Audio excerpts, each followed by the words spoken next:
उठाते हैं। ठीक है, तो सबसे पहले ये न्यूक्लियस आखिर है क्या?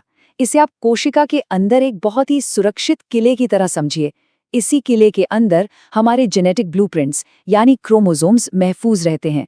सीधे शब्दों में कहें तो यही पूरी कोशिका का कमांड सेंटर है। सारे फैसले यहीं से लिए जाते हैं। वैसे ये सारी जानकारी हमें रातों रात नहीं मिली। इसकी कहानी काफी पुरानी है। 1831 में रॉबर्ट ब्राउन ने पहली बार न्यूक्लियस को देखा था और फिर बाद में फ्लेमिंग नाम के वैज्ञानिक ने इसके अंदर जो रंगीन सा पदार्थ दिखता था उसे क्रोमैटिन नाम दिया। इन्हीं खोजों ने वो रास्ता बनाया जिससे आज हम इसके राज जान पा रहे हैं। तो सवाल ये उठता है कि एक कमांड सेंटर अपने सबसे कीमती खजाने जेनेटिक कोड को बचाता कैसे है?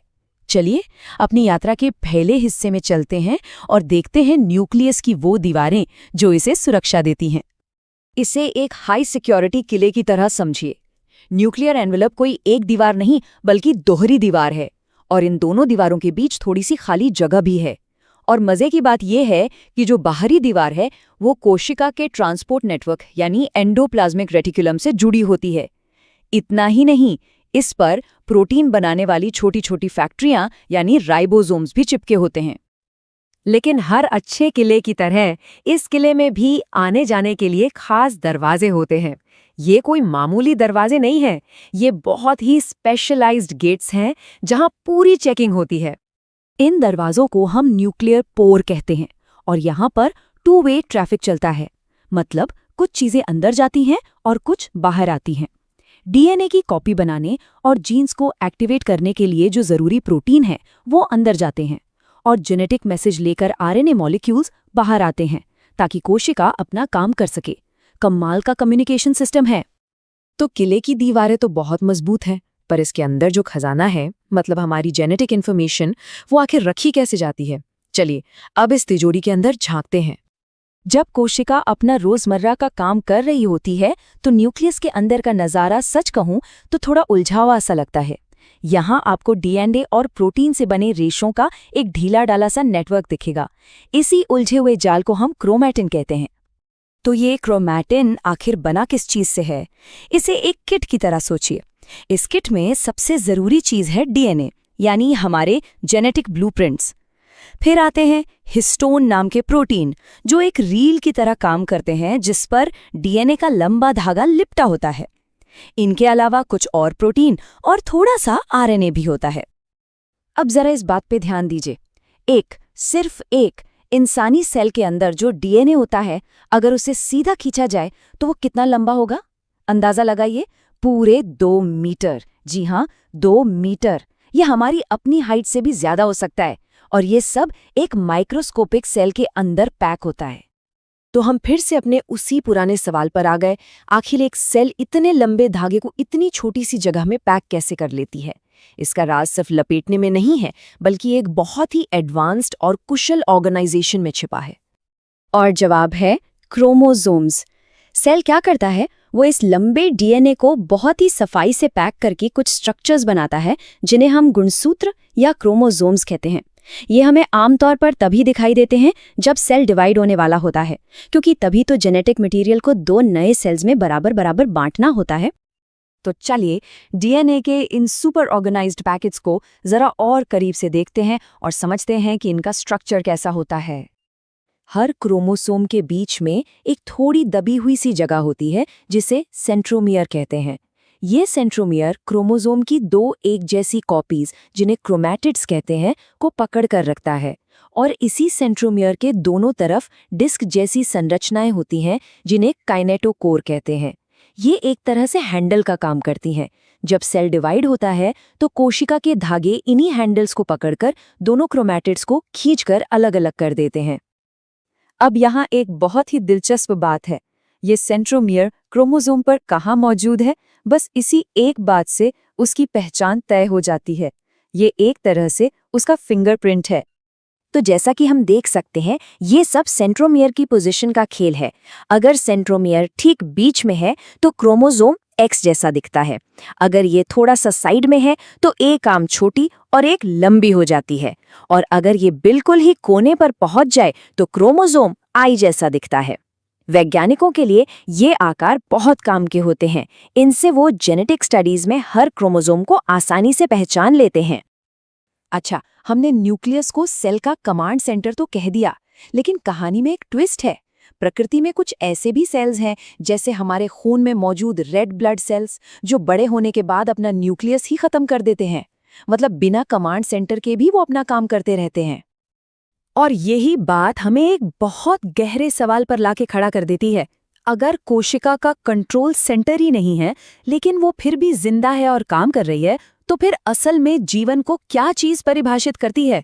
इसी एक सवाल के साथ आज का ये विश्लेषण हम यहीं समाप्त करते हैं। सोचने के लिए एक कोशिका के अंदर की दुनिया में झांकते हैं, एक ऐसी कमाल की माइक्रो इंजीनियरिंग जो पूरी तरह से एनसीईआरटी सिलेबस पर आधारित है। तो शुरू करें। कभी सोचा है एक जिंदा सेल को, मतलब एक कोशिका को, उसका शेप कैसे मिलता है, या वो एक जगह से दूसरी जगह हिलडुल कैसे पाती है? भाई कोई तो चीज होगी जो उसे उसका आकार देती है, उसे चलाती है ना? बस इसी का जवाब छिपा है सेल के अंदर की बनावट में, जिसे हम आज समझने वाले हैं। तो आज हम क्या क्या देखने वाले हैं? सबसे पहले हम सेल के अंदरूनी ढांचे को समझेंगे, फिर उन इंजनों की बात करेंगे जो सेल को चलाते हैं। उसके बाद हम इन इंजनों की बनावट यानी 9+2 अरेंजमेंट को डिकोड करेंगे, और आखिर में देखेंगे कि इन सब चीजों को बनाता कौन है, यानी मास्टर ऑर्गेनाइजर कौन है। चलिए पहले पड़ाव से शुरू करते हैं, कोशिका का आंतरिक ढांचा। सोचिए, जैसे किसी बिल्डिंग को खड़ा रखने के लिए लोहे के सरिये होते हैं ना, बिल्कुल वैसे ही सेल के अंदर भी एक सपोर्ट सिस्टम होता है, और इसी सिस्टम को हम कहते हैं साइटोस्केलेटन। तो ये साइटोस्केलेटन है क्या आखिर? आप यूं समझिए कि ये प्रोटीन से बने महीन धागों का एक जाल है, एक बहुत ही घना और कॉम्प्लेक्स नेटवर्क जो पूरे साइटोप्लाज्म में फैला हुआ है। लेकिन हाँ, इसे सिर्फ एक बेजान कंकाल समझने की गलती मत करना, ये उससे कहीं ज्यादा है। इसके 3 बड़े काम हैं। पहला, ये सेल को मैकेनिकल सपोर्ट देता है, मतलब उसे मजबूती देता है। दूसरा, ये सेल को उसका शेप बनाए रखने में मदद करता है। और तीसरा, ये मोटिलिटी यानी सेल की मूवमेंट में भी एक बड़ा रोल निभाता है। तो ये सिर्फ एक ढांचा नहीं, बल्कि एक डायनामिक काम करने वाला सिस्टम है। ठीक है, ढांचे की बात तो हो गई। अब बात करते हैं उन हिस्सों की जो असल में मूवमेंट करवाते हैं। आप इन्हें सेल का इंजन या कह सकते हैं उसका प्रोपेलर मान सकते हैं। ये 2 तरह के होते हैं, सीलिया और फ्लैजेला। सीलिया छोटे छोटे होते हैं, बिल्कुल नाव के चप्पू की तरह। ये या तो खुद सेल को हिलाते हैं या फिर अपने आसपास के लिक्विड को। वहीं दूसरी तरफ फ्लैजेला काफी लंबे होते हैं और ये सीधे सीधे सेल को आगे बढ़ाने का काम करते हैं। तो अब जरा इन इंजनों के अंदर झांक कर देखते हैं, इनकी बनावट कैसी है। और यकीन मानिए, ये माइक्रोस्कोपिक लेवल पर इंजीनियरिंग का एक नायाब नमूना है। देखिए, सीलिया हो या फ्लैजेला, इनके अंदर का जो मेन हिस्सा होता है, जो असली काम करता है, उसे कहते हैं एक्सोनीम। सारा खेल इसी एक्सोनीम की बनावट का है, और इसकी बनावट को एक खास नाम दिया गया है, 9+2। सुनने में किसी कोड जैसा लगता है ना? असल में ये माइक्रोट्यूब्यूल्स के एक बहुत ही खास अरेंजमेंट का नाम है। यही अरेंजमेंट इन्हें इनकी ताकत देता है। तो चलिए इस 9+2 कोड को तोड़ते हैं। इसका क्या मतलब है? देखिए, बिल्कुल सेंटर में माइक्रोट्यूब्यूल्स का एक जोड़ा होता है। ये एक ब्रिज से आपस में जुड़े होते हैं, और इनके चारों तरफ एक सेंट्रल शीट होती है। ये हो गया 2। अब इसके चारों तरफ एक घेरे में 9 पेरिफेरल डबलेट्स होते हैं। ये हो गया 9। तो बन गया 9+2 अरेंजमेंट। लेकिन ये सब जुड़े कैसे हैं?